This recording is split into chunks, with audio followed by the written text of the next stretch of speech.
सभी को मेरा प्रणाम। कैसे हैं आप सब? आज मैं रश्मि रथी का पार्ट 3 लेके आया हूं। पिछली बार हम जहां तक पढ़ चुके थे उसके 4 लाइन में दोहरा देता हूं, फिर हम आगे बढ़ेंगे। इस प्रकार कह लगा दिखाने कर्ण कलाएं रन की, सभा स्तब्ध रह गई रह आंख टंगी झुंझुन की। मंत्र मुग्ध सा मौन चतुर्दिक जन का पारावार, गूंज रही थी मात्र कर्ण की धनुआ की टनकार। यहां तक हम कर चुके थे, आज हम इससे आगे बढ़ेंगे।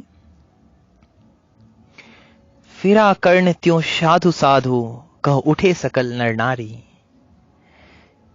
राजवंश के नेताओं पर पड़ी विपत्ति भारी। इस लाइन को समझेंगे। फिरा कर्ण त्यों साधु साधु कह उठे सकल नर नारी, राजवंश के नेताओं पर पड़ी विपत्ति अति भारी। कर्ण की इस अद्भुत शौर्य को देख के जनता तो मंत्रमुग्ध थी, लेकिन अब राजवंश के जो नेतागण थे, जो श्रेष्ठ जन थे, उनमें विपत्ति भारी। उनको चिंता पकड़ ली कि अब ये कौन आ गया। भाई हम ही श्रेष्ठ थे, लेकिन ये कौन आ गया। आप देखिए, अभी भी हमारी कुछ ऐसी पॉलिटिकल पार्टी हैं जो कि अपने आसपास श्रेष्ठता को उठने नहीं देती। वर्षों से उनके पूर्वज आ रहे हैं, और अगर कोई श्रेष्ठ उनको अपने सम्मुख दिख जाता है तो वो चाहते हैं कि किस तरीके से वो नीचा हो जाए। आप समझ सकते हैं मैं किसकी बात कर रहा हूं। यहां भी वही हुआ। कर्ण की प्रतिभा को देखकर राज दरबार के जो लोग थे वो सदमे में आ गए कि अब ये कौन अद्भुत वीर आ गया। द्रोण भीष्म अर्जुन सब फीके, सब हो रहे उदास, एक सुयोधन बढ़ा बोलते हुई वीर शाबाश। बात समझेंगे। द्रोण भीष्म अर्जुन ये सब के सब फीके हो गए, उदास हो गए। बस एक ही था उस पूरी सभा में जो राजकुल का था, वो था सुयोधन, जिसको हम दुर्योधन के नाम से जानते हैं। केवल वही आगे बढ़ के शाबाश शाबाश कहते हुए कर्ण को बधाई दिया। आप समझेंगे कि यहाँ पे दुर्योधन जो है, जिसको सुयोधन शब्द यहाँ पे दिया गया है, वो कोई बहुत ऐसा नहीं कि कर्ण की टैलेंट को देखकर उसके मन में ऐसी भावना जागी कि वो उसका सम्मान करे। ऐसा कुछ भी नहीं था।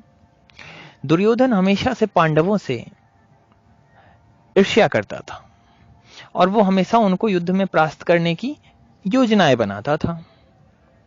लेकिन उसको अर्जुन से सबसे ज्यादा भय था, क्योंकि 5 पांडवों में सबसे प्रखर अर्जुन था, और अर्जुन का कौरवों के पास कोई काट नहीं था। लेकिन अब कर्ण में उसको ये दिख रहा था कि अर्जुन के प्रतिद्वंद के रूप में वो कर्ण का उपयोग कर सकता है, इसलिए उसने उसे शाबाशी दी। तो इस भूल में पड़ने की जरूरत नहीं है। जो हमारे श्रोतागण है वो इस बात को समझेंगे, इस भेद को समझेंगे कि एक शाबाशी देना अलग बात है और एक कूटनीतिक रणनीतिक तौर पे किसी का इस्तेमाल करना अलग बात है। लेकिन कर्ण भी बहकावे में आ गया, वो फंस गया उसके जाल में, और जिसका परिणाम अंत में कितना बुरा हुआ हम जानते हैं। तो कर्ण छला गया।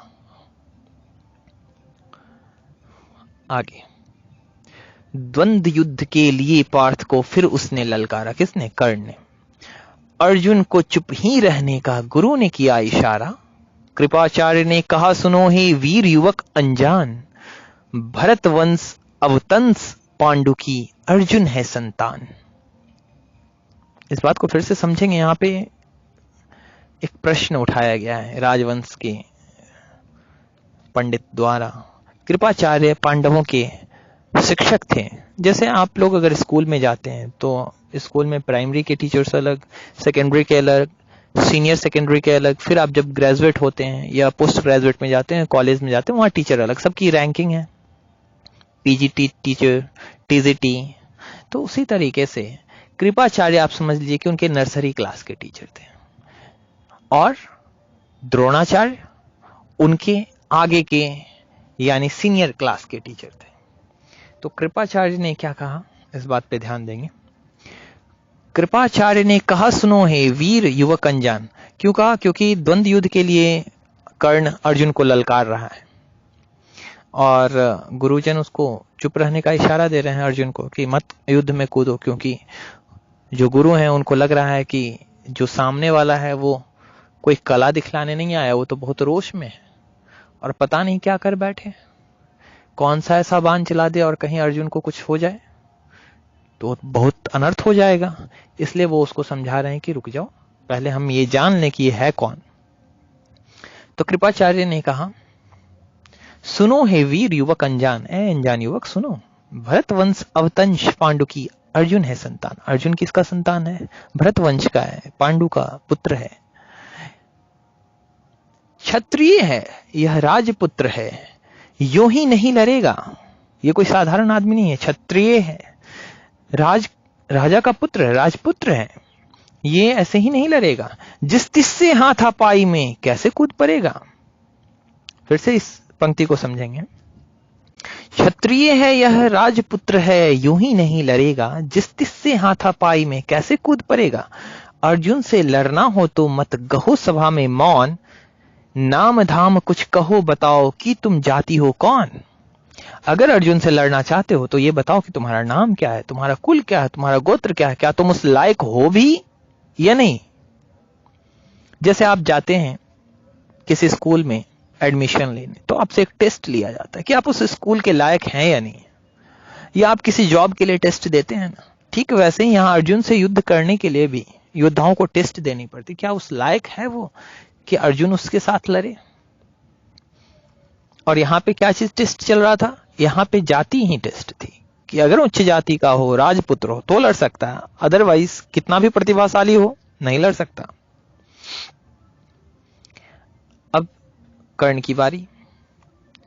जाति हाय री जाति, कर्ण का हृदय क्षोभ से डोला, कुपित सूर्य की ओर देखकर वीर क्रोध से बोला, जाति जाति रटते जिनकी पूंजी केवल पाखंड, मैं क्या जानू जाति जाति है ये मेरे भुजदंड। बात समझेंगे कर्ण ने क्या तगड़ा जवाब दिया है। कहे कि ये जाति जाति का क्या आप रोना रो रहे हैं, ये तो केवल पाखंडों का केवल पाखंड है। जाति हायरी जाति, कर्ण का हृदय क्षोभ से डोला, कुपित सूर्य की ओर देखकर वीर क्रोध से बोला, जाति जाति रटते जिनकी पूंजी केवल पाखंड, मैं क्या जानू जाति जाति है ये मेरे भुजदंड। अगर मेरी जाति पूछनी है तो मेरे इस भुजबल से पूछो।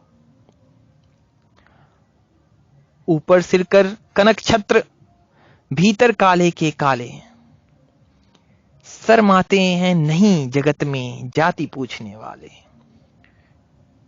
सूत पुत्र हूं मैं लेकिन ये पिता पार्थ के कौन, साहस हो तो कहो गलानी से रहो मत मौन। यहां देखिए कर्ण ने भी एक बहुत ही मार्मिक प्रश्न पूछ दिया है कि मैं तो सूत पुत्र हूं, ठीक है, लेकिन आप ये तो बताएं कि इस अर्जुन के पिता कौन है, क्या पांडव हैं, पांडु हैं।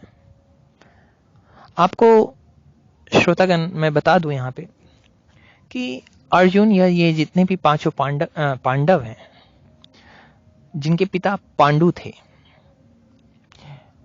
तो ये दो भाई थे, धृतराष्ट्र और पांडु। तो धृतराष्ट्र से जो अंधे थे उनसे 100 पुत्र हुए जो कौरव कहलाए, और पांडव के जो 5 पुत्र थे वो पांडु कहलाए। लेकिन पांडव के 5 पुत्र का जन्म उनके पिता से नहीं हुआ बल्कि 5 देवताओं से हुआ। और जबकि 5 पांडव नहीं, एक और कर्ण भी जो कि अभी अलग है, वो भी यही कुंती का ही पुत्र है। ये 5 देवताओं से हुआ। जैसे अर्जुन की उत्पत्ति इंद्र से हुई, भीम की उत्पत्ति वायु से हुई, युधिष्ठिर की धर्मराज से, नकुल और सहदेव की अश्वनी कुमारों से। तो ये अपने पिता के पुत्र नहीं हैं, ये अलग अलग देवताओं के पुत्र थे।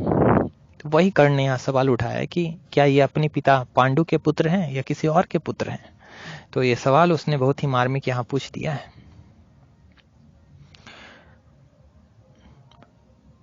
मस्तक ऊंचा किए जाति का, नाम लिए चलते हो, पर अधर्ममय शोषण के बल से सुख से पलते हो। अधम जातियों से थरथर कांपते तुम्हारे प्राण, छल से मांग लिया करते हो अंगूठे का दान। यहां से फिर से कर्ण ने बहुत ही तगड़ा दूसरा सवाल दाग दिया। उसने कहा कि आप जो अधम जाति हैं उनसे डरते हैं। अधम मतलब जो नीची जाति जिनको मानी जाती थी उस वक्त। अभी ऐसा समय नहीं है, अब तो उल्टा हो गया है। अब ऊंची जाति ही नीचे आ गई है, नीचे वाली ऊपर आ गई है।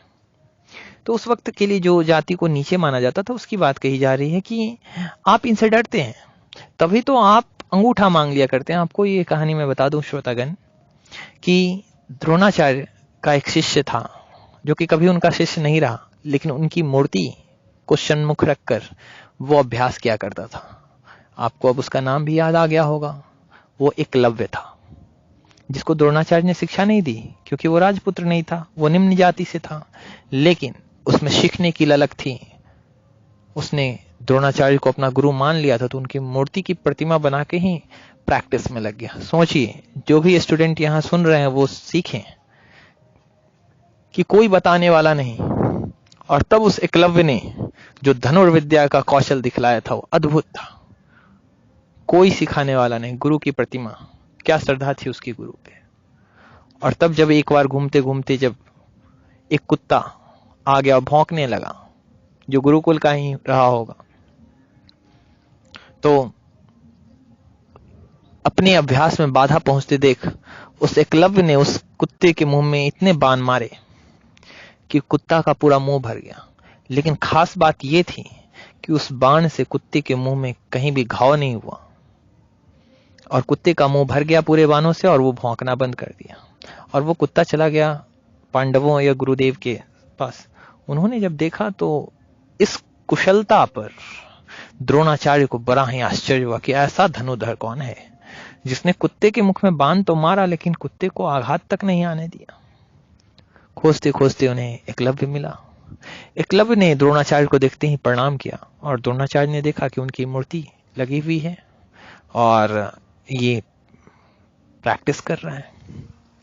द्रोणाचार्य ने कहा कि मुझे दक्षिणा दो। अब देखिए आप कैसे गुरु थे। उन्होंने शिक्षा तो नहीं दी, अब दक्षिणा मांग रहे हैं। और शिष्य कैसा था ये भी देख लीजिए। शिष्य ने कहा, हाँ गुरुजी, आप जो कहेंगे मैं दूंगा, मैं वचन देता हूं। और गुरुदेव ने उससे उसके दाहिने हाथ का अंगूठा मांग लिया। जिसकी चर्चा यहां कर्ण कर रहा है कि आप तो केवल छल करते हैं, निम्न जातियों से आपको डर लगता है, आप उसका अंगूठा मांग लिया करते हैं। तो ऐसे निष्ठुर तो हैं आप लोग। मैं एक बार फिर से इसको दोहराता हूं। मस्तक ऊंचा किए जाति का नाम लिए चलते हो, पर अधर्म शोषण के बल से सुख में पलते हो। अधम जातियों से थरथर कांपते तुम्हारे प्राण, छल से मांग लिया करते हो अंगूठे का दान। छल से मांग लिया करते हो अंगूठे का दान। आज यहीं तक। हम अगले पार्ट में अब इसकी चर्चा करेंगे आगे की। तब तक के लिए धन्यवाद।